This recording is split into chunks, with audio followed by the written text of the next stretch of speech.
નમસ્કાર વિદ્યાર્થી મિત્રો, 12 સાયન્સ ભૌતિક વિજ્ઞાન ચેપ્ટર નંબર 10 તરંગ પ્રકાશશાસ્ત્ર એનો આજે બીજો સેશન છે। આજે આપણે તરંગોનો સુસંબદ્ધ અને અસુસંબદ્ધ સરવાળો એના વિશે ભણીશું। ટૂંકમાં તરંગોના સરવાળા વિશે ચર્ચા કરવાની છે। તો એના માટે પહેલા તો સંપાતીકરણનો સિદ્ધાંત આપણે ભણીએ। તો જો તમને યાદ હોય તો આપણે 11મા ધોરણમાં આવું ભણી ગયા હતા કે ધારો કે એક દોરી છે, એમાં ધારો કે એક છેડેથી આ રીતે શૃંગ ઉત્પન્ન કરવામાં આવે, બીજા છેડેથી ધારો કે આ રીતે શૃંગ ઉત્પન્ન કરવામાં આવે। આનું સ્થાનાંતર 0.5 છે, આનું સ્થાનાંતર ધારો કે 0.3 છે। તો એક બિંદુ આગળ આ બંને તરંગો સંપાત થશે। તો એ બિંદુનું પરિણામી સ્થાનાંતર તો કે આપણે કહેતા કે ભાઈ 0.5 વત્તા 0.3 એટલે 0.8 સેન્ટીમીટર પરિણામી સ્થાનાંતર હશે। જો આવી રીતે ધારો કે એક શૃંગ છે આ રીતે, અને ધારો કે એક આવી રીતે ગર્ત છે, આ બંને આ દિશામાં ગતિ કરે છે, એક ધારો કે સેમ 0.5 છે, એક 0.3 છે, તો જે બિંદુ આગળ બંને ભેગા થશે એનું પરિણામી સ્થાનાંતર કેટલું હશે કે એ બિંદુનું પરિણામી સ્થાનાંતર 0.5 માઇનસ 0.3 એટલે કે 0.2 સેન્ટીમીટર હશે। બરાબર।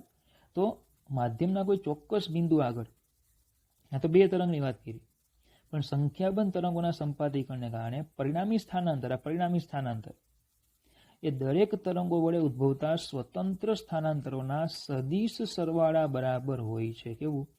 સદિશ સરવાળા બરાબર હોય છે। કેમ સદિશ સરવાળો? કારણ કે શૃંગ હોય તો તમારે પ્લસ લેવાનું, તો ગર્ત હોય તો શું લેવાય? માઇનસ લેવાય। એટલે શું લખવામાં આવે? સદિશ સરવાળો લખવામાં આવે। બરાબર। પણ વેક્ટર લખવામાં આવતું નથી। શૃંગ હોય તો પ્લસ લેવાનું, ગર્ત હોય એ માઇનસ કરવાનું। તો આ આપણે દોરી પરની ચર્ચા કરી હતી। દોરી પરના જે તરંગો આવે એમના માટે સદિશ સરવાળો આપણે લીધેલો। બરાબર। હવે આપણે ચર્ચા કરવાનું છે પ્રકાશના કિસ્સામાં।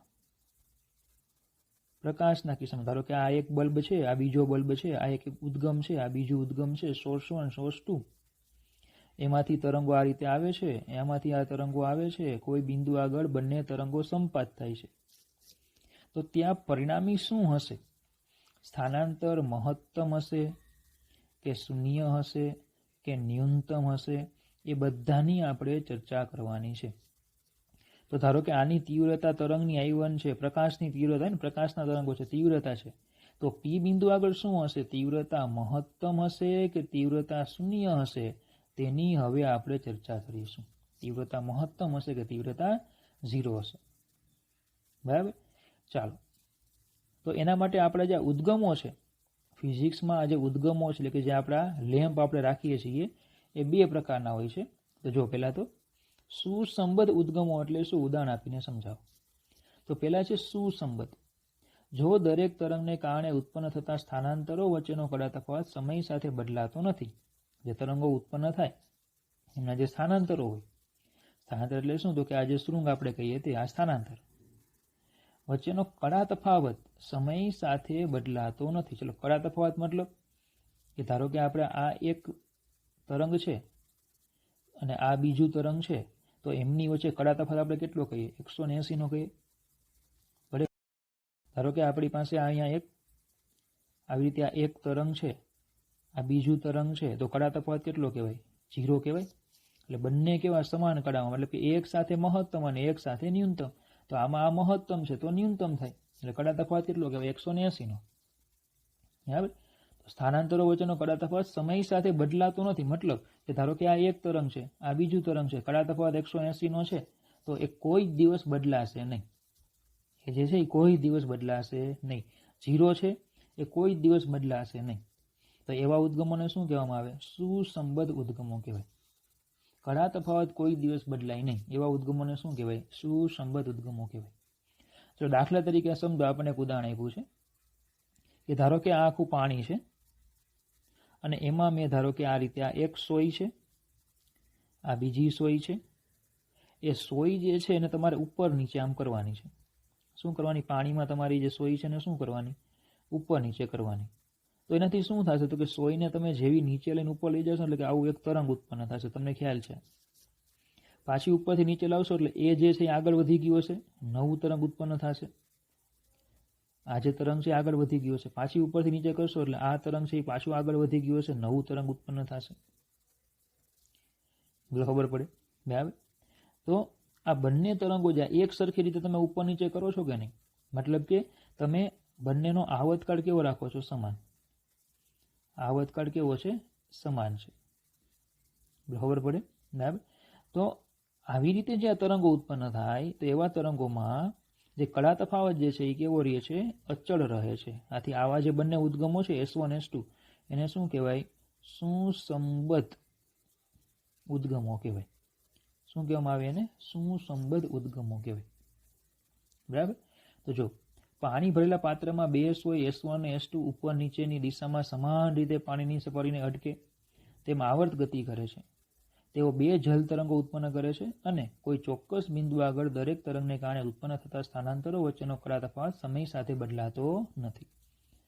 કળા તફાવત જો બંનેમાં 0 હશે તો 0 જ રહેશે, 180 હશે તો 180 રહેશે, 90 હશે તો 90 જ રહેશે. કળા તફાવત બદલાતો નથી.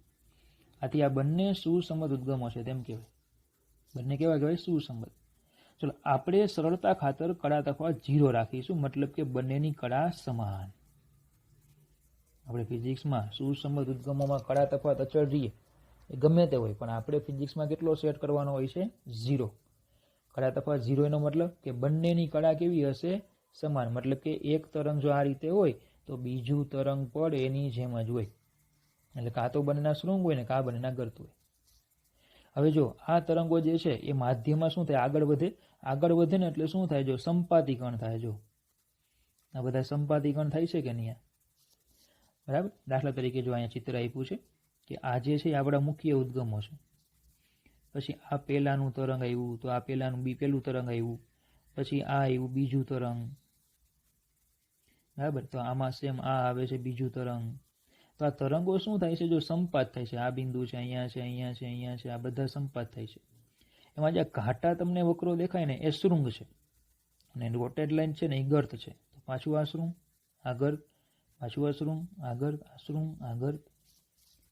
બરાબર. એમ બંનેમાં એવું છે. બંનેમાં.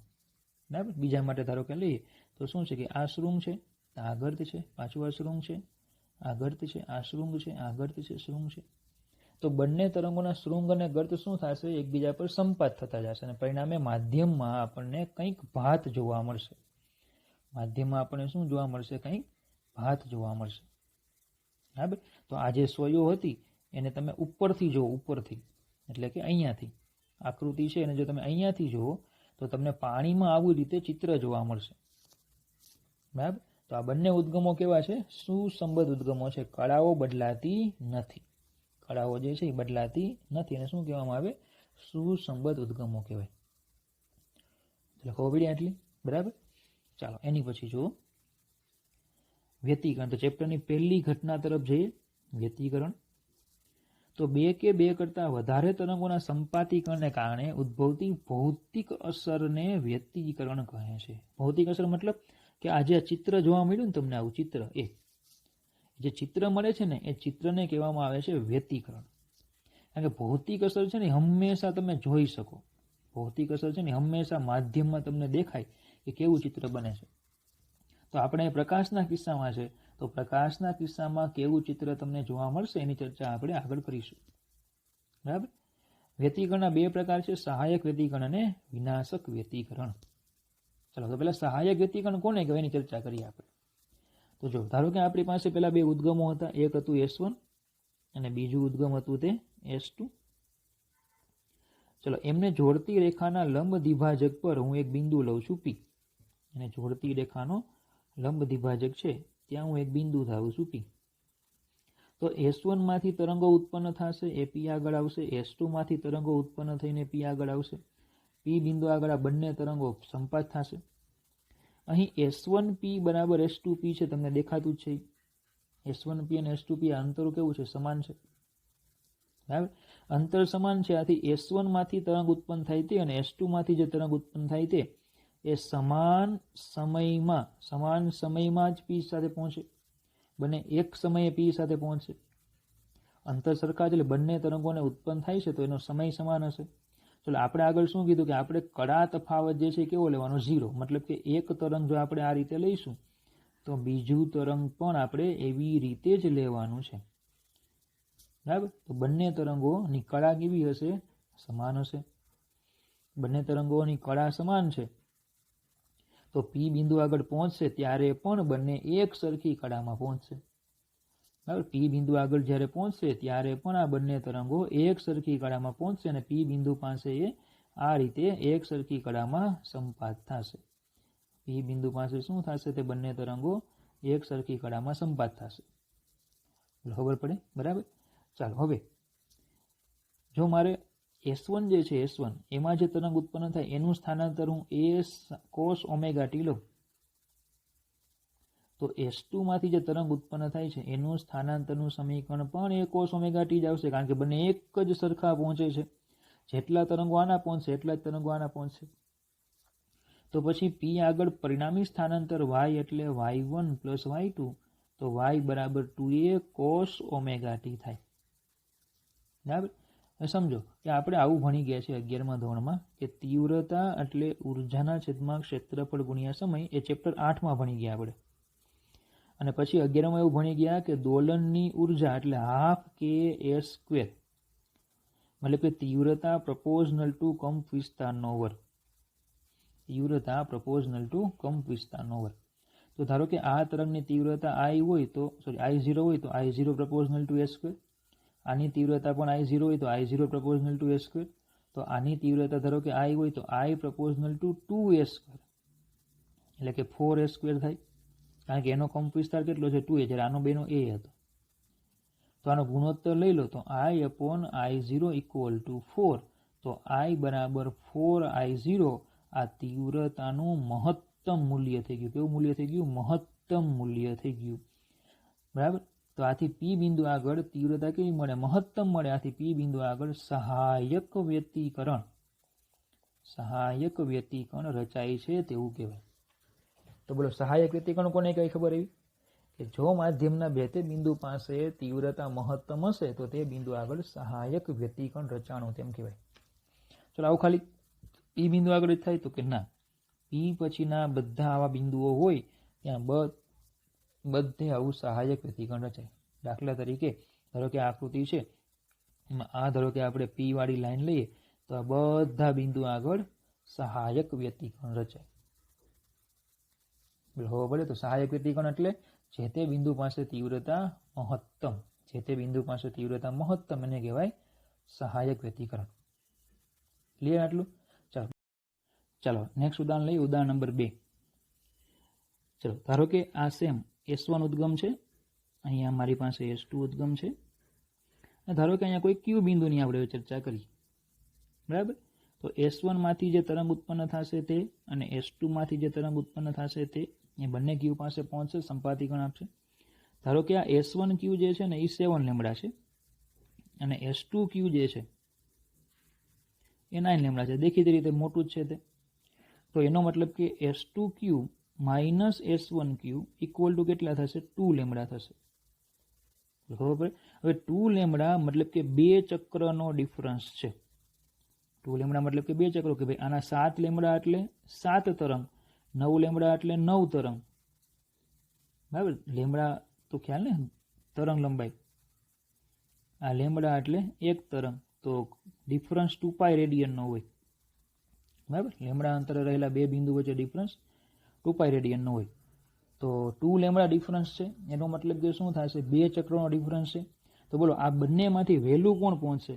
તો કે સીધી વાત છે કે 7 લેમ્બડા વાળું જે છે એ શું પહોંચશે? વહેલું પહોંચે. અને 9 લેમ્બડા વાળું છે કેવું પહોંચશે? મોડું પહોંચશે. કેટલું મોડું પહોંચશે? તો કે 2 ચક્ર મોડું પહોંચશે. કેટલું મોડું પહોંચશે? 2 ચક્ર. લેમ્બડા ડિફરન્સમાં 2π રેડિયનનો કડા તફાવત હોય તો 2 લેમ્બડામાં કેટલો હશે? 4π નો ડિફરન્સ હશે. મતલબ કે જો હું S1 માંથી ઉત્પન્ન થતું તરંગનું સમીકરણ a cos ઓમેગા ટી લખું તો S2 માંથી ઉત્પન્ન થયેલા તરંગનું સમીકરણ શું લખાય? તો કે a cos omega T minus 4π લખાય, કારણ કે એ મોડું પહોંચે. 2 ચક્ર મોડું પહોંચે એટલે એની કળા S1 કરતાં 2 ચક્ર ઓછી હશે. એની કળા એટલે ટૂંકમાં એમ કહેવાય ને કે ભાઈ S1 પહોંચી ગયું, S1 માંથી ઉત્પન્ન થયેલું તરંગ છે એ ક્યુ આગળ પહોંચી ગયું. આ પહોંચી જાય ત્યારે S2 માંથી ઉત્પન્ન થયેલું હશે એ કેવું હશે? 4π ડિફરન્સ પાછળ હશે. એની કળા કેવી હશે? ઓછી હશે. 4π કેવી હશે? એની કળા ઓછી હશે, કારણ કે અંતર વધારે છે. ચલો ખબર પડી આટલી. તો S1 માટે જો સમીકરણ આપણે a cos ઓમેગા ટી લખીએ તો y2 વાળું સમીકરણ લખી શકીએ a cos omega T minus 4 અને a cos ઓમેગા ટી જ થાય, કારણ કે ઓમેગા ટી માઇનસ 4 કરો એટલે ઓમેગા ટી જ આવશે. બરાબર. તો પછી Q બિંદુ પાસે પરિણામી સ્થાનાંતર હું લખું તો y બરાબર y1 પ્લસ y2 થાય. તો y બરાબર શું આવશે? 2a cos omega T. ચલો આની તીવ્રતા લખું, I0 પ્રપોઝનલ ટુ a સ્ક્વેર થાય. આની તીવ્રતા I0 પ્રપોઝનલ ટુ a સ્ક્વેર થાય. આની તીવ્રતા I પ્રપોઝનલ ટુ 4a સ્ક્વેર. તો ફરીથી I upon I0 equal to 4. તો I0 equal to I equal to 4I0. કેવું મૂલ્ય મેળવવા? મહત્તમ. તો આવા વ્યતિકરણને શું કહેવાય? સહાયક વ્યતિકરણ કહેવાય. શું કહેવાય વ્યતિકરણને? સહાયક વ્યતિકરણ કહેવાય. તો ટૂંકમાં પેલું જેવું આપણને P બિંદુ માટે મળતા હતા બધા, P બિંદુ માટે હતા, એવા સેમ આપણને હજી ઉપર એક બિંદુ મળશે Q, કે જ્યાં આપણને શું મળશે? સહાયક વ્યતિકરણ મળશે. તીવ્રતા મહત્તમ વાળા બિંદુઓ તમે જોઈ શકશો. ચલો ખબર પડી આટલી? બરાબર.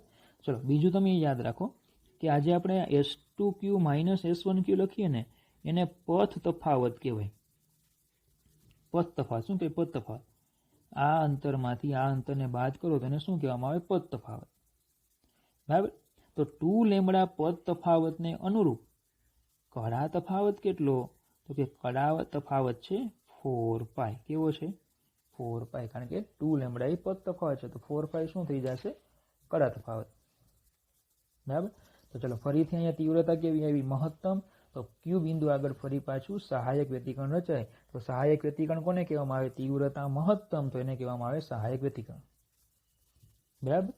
ચાલો એક નાની અમસ્તી ધારણા, આપણે જે કંઈ પણ અહીંયા ભણ્યા છીએ એની ધારણા એવી છે જો,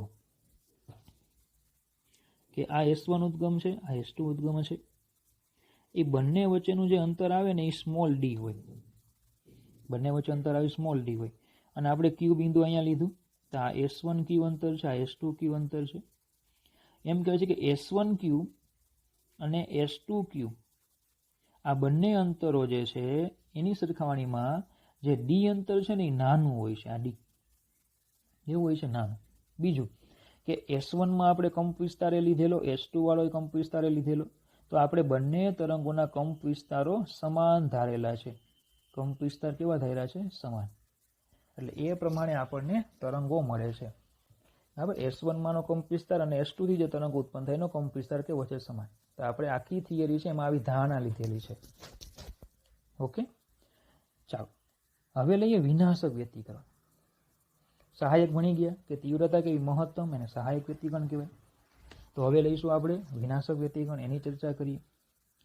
તો સેમ ધારો કે આ S1 બિંદુ છે, S1 ઉદ્ગમ છે, આ S2 ઉદ્ગમ છે. ધારો કે અહીંયા કોઈ બિંદુ આવ્યું છે, બરાબર, R. તો S2 માંથી જે તરંગો ઉત્પન્ન થાય છે તે અહીંયા પહોંચશે. S1 માંથી જે તરંગો ઉત્પન્ન થાય છે તે અહીંયા પહોંચશે.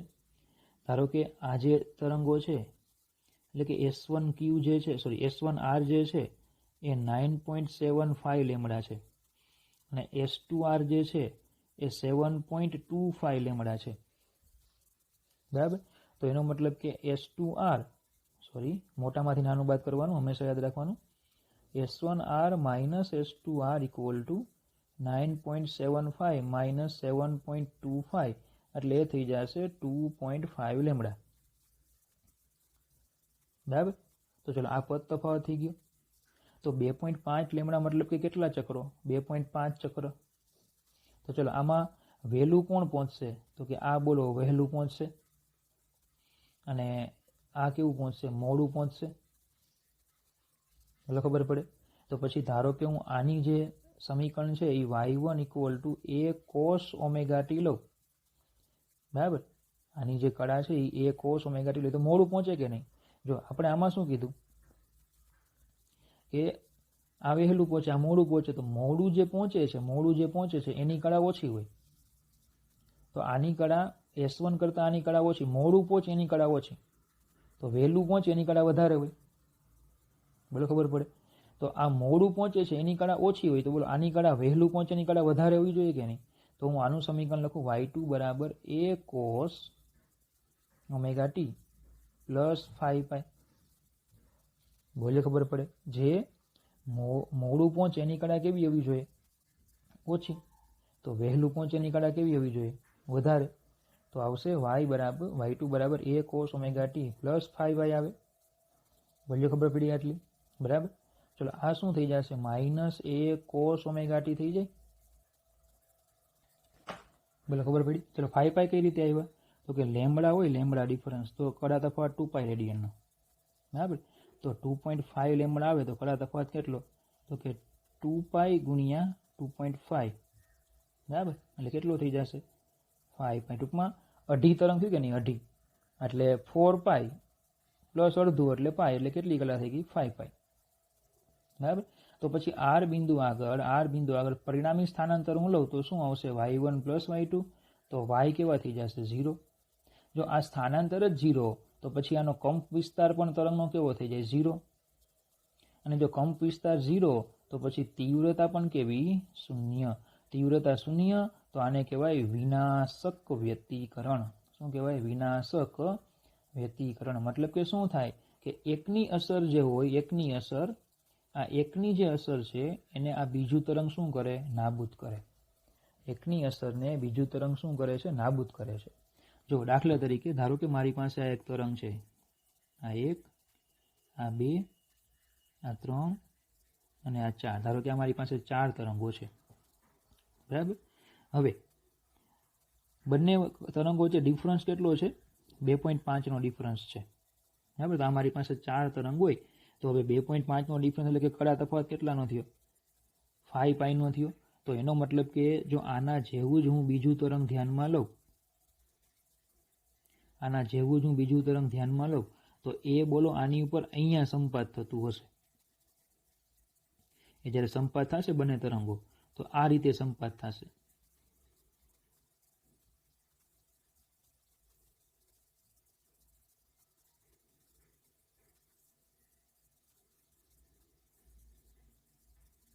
આ રીતે.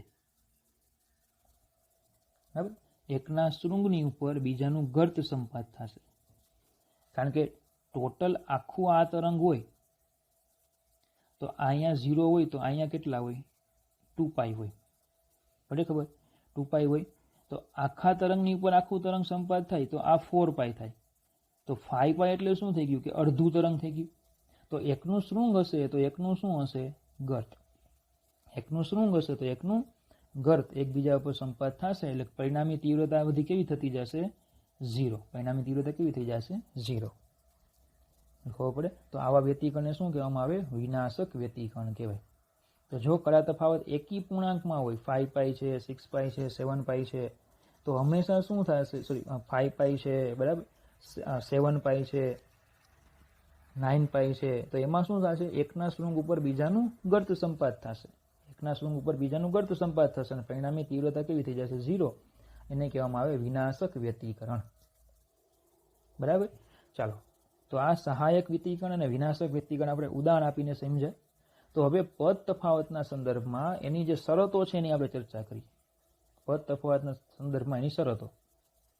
તો પહેલા સમજો આપણે P બિંદુથી શરૂઆત કરીએ કે P બિંદુ આગળ શું હતું? તો કે S2P minus S1P equal to 0. જો ચેક કરો, આ P બિંદુ આપણું હતું અહીંયા S2P minus S1P equal to શું હતા? 0, અથવા તો S1P minus S2P equal to 0 હતા. ટૂંકમાં પદ તફાવત કેવો હતો? ત્યાં 0.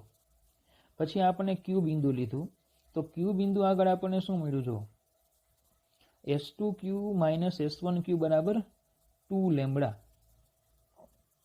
S2Q minus S1Q equal to 2 lambda. હવે જો ધારો કે હું અહીંયા હું 4 લેમ્બડા લઉં. અહીંયા હું 4 લેમ્બડા લઉં. બરાબર. તો હવે અહીંયા કેટલો આવશે ડિફરન્સ? 1 લેમ્બડા 2 પાઈ હોય કે નહીં? 1 લેમ્બડા કેટલો હશે? 2 પાઈ. તો 4 લેમ્બડા હશે તો કેટલો ડિફરન્સ આવશે? 8 પાઈ આવશે. તો હું અહીંયા 8 પાઈ મૂકું, 8 પાઈ, તો એ બોલો ફરીથી એ cos ઓમેગા ટી જ આવશે. કારણ કે આ 0, આ પાઈ બાય 2, આ પાઈ, આ 3 પાઈ બાય 2 અને આ 2 પાઈ. તો 2 પાઈ મૂકો, 4 પાઈ મૂકો, 8 પાઈ મૂકો, 10 પાઈ મૂકું, એ બધા માટે બોલો વેલ્યુ સેમ જ આવશે કે નહીં? તો અપ ટુ આપણે શું મૂકી શકીએ? અપ ટુ જે છે એ આપણે શું મૂકી શકશું? તો કે 2n પાઈ. બરાબર. તો જો તરંગ લંબાઈના સંદર્ભમાં વાત કરીએ તો 2 લેમ્બડા છે, 2 લેમ્બડા છે કે નહીં? તો હું અહીંયા શું મૂકી શકું? 3 લેમ્બડા લઉં, 3 લેમ્બડા કરું. બરાબર. તો 2 લેમ્બડા એ 4 પાઈ હતા, 3 લેમ્બડા કેટલા થશે? લેમ્બડા એ 2 પાઈ હોય તો 2 લેમ્બડા એ 4 પાઈ, તો 3 લેમ્બડા કેટલા થાય? 3 લેમ્બડા કેટલા થશે? 6 પાઈ થશે. બરાબર. તો 2 લેમ્બડા જગ્યાએ 3 લેમ્બડા લઉં તો કેટલો ડિફરન્સ આવશે? 6 પાઈનો આવશે. ચલો 6 પાઈ આ 2 પાઈ છે, 4 પાઈ છે, 6 પાઈ બોલો પાછું અહીંયા જ આવે. હું અહીંયા 4 લેમ્બડા લઉં તો 8 પાઈ અહીંયા જ આવશે. 5 લેમ્બડા લઉં તો 10 પાઈ અહીંયા જ આવશે. ટૂંકમાં બધા કિસ્સામાં શું આવશે? સહાયક બિંદુઓ જ મળશે. તો વ્યાપક આપણે લખી શકીએ કે ભાઈ જે પદ તફાવત છે, બરાબર, પદ તફાવત S1P માઇનસ S2P અથવા તો કોઈ પણ એ પદ તફાવત n લેમ્બડા થવો જોઈએ કે જ્યાં n equal to 0, 1, 2, 3. n equal to 0, 1, 2, 3. તો આ થઈ ગઈ એની શરત, સહાયક વ્યતિકરણની આ શરત કે S1P minus S2P equal two n lambda, n equal to 0, 1, 2, 3. કે ભાઈ જો આમાં n ઇક્વલ ટુ 0 મૂકો, n ઇક્વલ ટુ 0 મૂકો તો S1P minus S2P equal to 0 એટલે P બિંદુની વાત થઈ. n ઇક્વલ ટુ 1 મૂકો તો આવશે S1P minus S2P equal two lambda, કે n ઇક્વલ ટુ 2 મૂકો તો આવશે 2 લેમ્બડા, n ઇક્વલ ટુ 3 મૂકો તો આવશે 3 લેમ્બડા. આ બધા બિંદુ આગળ શું રચાય? સહાયક વ્યતિકરણ રચાય. બધા બિંદુ આગળ શું રચાય? સહાયક વ્યતિકરણ રચાય.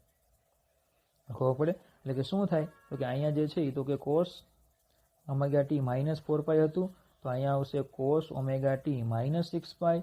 તો આ બંનેમાં બરાબર શું આવશે? cos ઓમેગા t જ આવશે ને અહીંયા પણ cos ઓમેગા t જ આવશે. એટલે આ બધા બિંદુ આગળ સહાયક વ્યતિકરણ રચાય.